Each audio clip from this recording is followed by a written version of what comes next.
നമസ്കാരം. നമ്മുടെ കുട്ടികളുടെ വിദ്യാഭ്യാസ നിലവാരം മുകളിലേക്കോ അതോ താഴേക്കോ? ഇത് പരിശോധിക്കേണ്ട വിഷയമാണ്. ശക്തമായ നടപടി എടുക്കേണ്ട വിഷയം കൂടിയാണ്. കാരണം നമ്മുടെ സിലബസ് ഇപ്പോൾ പുസ്തകങ്ങൾക്ക് മാറാൻ പോകുന്നു, അല്ലെങ്കിൽ നമ്മളുടെ പഠന രീതികൾ മാറുന്നു. കേരള സ്റ്റേറ്റ് സിലബസിൽ വ്യാപകമായി പഠന രീതികൾ മാറിയിട്ടുണ്ട്. മാത്രമല്ല, കുട്ടികൾ പഠിക്കുന്നത് തന്നെ കാനഡയ്ക്കും ന്യൂസിലൻഡിനും പോകാൻ വേണ്ടിയാണ്. +2 അങ്ങനെയുള്ള ഒരു കോഴ്സോ കഴിഞ്ഞു കഴിഞ്ഞാൽ അവർ എങ്ങനെയെങ്കിലും വിദേശത്ത് പോയാൽ മതി എന്നാഗ്രഹിക്കുന്ന ഒരു ബഹുഭൂരിപക്ഷം കുട്ടികൾ നമ്മുടെ നാട്ടിലുണ്ട്. നമ്മുടെ കുട്ടികളുടെ പഠന നിലവാരം താഴേക്ക് പോകുന്നതായി, കുറയുന്നതായുള്ള ഗുരുതരമായ ഒരു റിപ്പോർട്ടാണ് പുറത്തു വരുന്നത്. കുട്ടികൾക്ക് ആവശ്യത്തിനുള്ള പഠന നിലവാരമില്ല. കേരളത്തിലെ കുട്ടികൾക്ക് അത്തരത്തിൽ ഒരവസ്ഥ അഭിമുഖീകരിക്കേണ്ടി വരുന്നുണ്ട്. വിദേശത്തൊക്കെ പോകുമ്പോൾ തീർച്ചയായിട്ടും, അല്ലെങ്കിൽ ഒരു ജോലിയുമായി ബന്ധപ്പെട്ടൊക്കെ ഒരു ഇൻ്റർവ്യൂവിനൊക്കെ പോകുമ്പോൾ വ്യക്തമായി തന്നെ മനസ്സിലാകുന്നു കുട്ടികളുടെ പഠന നിലവാരം, അവരുടെ പൊതുവിജ്ഞാനമൊക്കെ തന്നെ താഴോട്ട് പോകുന്നു എന്നുള്ളത്. ഇതിപ്പോൾ ഒരു റിപ്പോർട്ടാണ്. കേരളത്തിലെ വിദ്യാർത്ഥികളുടെ പഠന നിലവാരം പിന്നിലേക്ക് എന്ന് പ്രഥം എന്ന ഒരു സംഘടന നടത്തിയ സർവേയിൽ മനസ്സിലായി.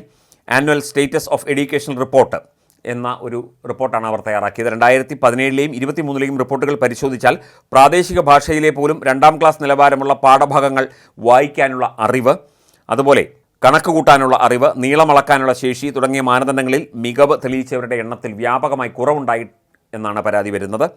കഴിഞ്ഞ വർഷം രാജ്യത്തെ 14നും 18നും ഇടയിൽ പ്രായമുള്ള വിദ്യാർത്ഥികളിൽ നടത്തിയ പഠനത്തിൻ്റെ ഫലങ്ങൾ ബിയോണ്ട് ബേസിക്സ് എന്ന റിപ്പോർട്ടിൽ കഴിഞ്ഞ ദിവസം പ്രസിദ്ധീകരിച്ചു. 2017ലാണ് പ്രഥം എന്ന ഒരു സംഘടന സമാനമായ പഠനം നടത്തിയത്. കേരളത്തിൽ എറണാകുളം ജില്ലയിലെ വിദ്യാർത്ഥികൾക്കിടയിൽ മാത്രമായിരുന്നു പഠനമെങ്കിലും കേന്ദ്ര സർക്കാരിൻ്റെ ദേശീയ അച്ചീവ്മെൻറ്റ് സർവേയിൽ അതിൻ്റെ റിപ്പോർട്ടുകൾ ഉൾപ്പെടെ ശരിവയ്ക്കുന്നതാണ് ഈ കണ്ടെത്തലുകൾ. എല്ലാ മേഖലയിലും ദേശീയ നിലവാരത്തേക്കാൾ ഉയർന്ന നിലയിലാണ് വിദ്യാർത്ഥികളെന്ന് പഠനം വ്യക്തമാക്കുമ്പോഴും 6 വർഷത്തിനിടയിൽ പഠന നിലവാരത്തിൽ ഉണ്ടായ ഒരു ഇടിവ് അവിടെ ആശങ്കപ്പെടുത്തുന്നുണ്ട്.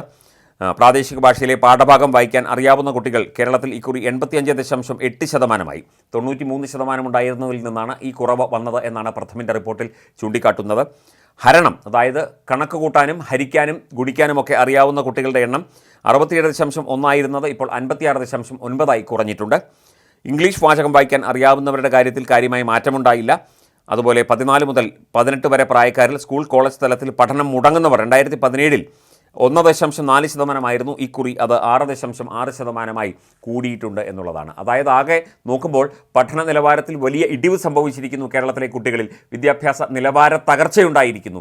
ഇവിടെ വിദ്യാഭ്യാസ രംഗത്ത് വലിയ മുന്നേറ്റങ്ങളുണ്ട് എന്ന് സർക്കാരും മന്ത്രിയുമൊക്കെ അവകാശപ്പെടുമ്പോൾ പ്രാഥമികമായി കേരളത്തിലെ വിദ്യാർത്ഥികളുടെ പഠന നിലവാരം താഴുന്നു. പല മേഖലകളിലും അടിസ്ഥാന അറിവുകളില്ലാത്ത കുട്ടികൾ, പ്രാദേശിക ഭാഷയിൽ പോലും കൃത്യമായ വിജ്ഞാനമില്ലാത്ത കുട്ടികളുടെയൊക്കെ എണ്ണം പെരുകുന്നു എന്നുള്ള ഒരു വിഷയമാണ് ഈ പ്രഥം എന്ന് പറയുന്ന ഈ ഒരു ഏജൻസി കണ്ടെത്തിയിരിക്കുന്നത്. തീർച്ചയായിട്ടും ഇത് സംബന്ധിച്ച് കൃത്യമായി നടപടിയെടുക്കേണ്ടതുണ്ട്, അല്ലെങ്കിൽ വീണ്ടും നമ്മളുടെ കുട്ടികളുടെ വിദ്യാഭ്യാസ നിലവാരം താഴേക്ക് തന്നെ പോകും.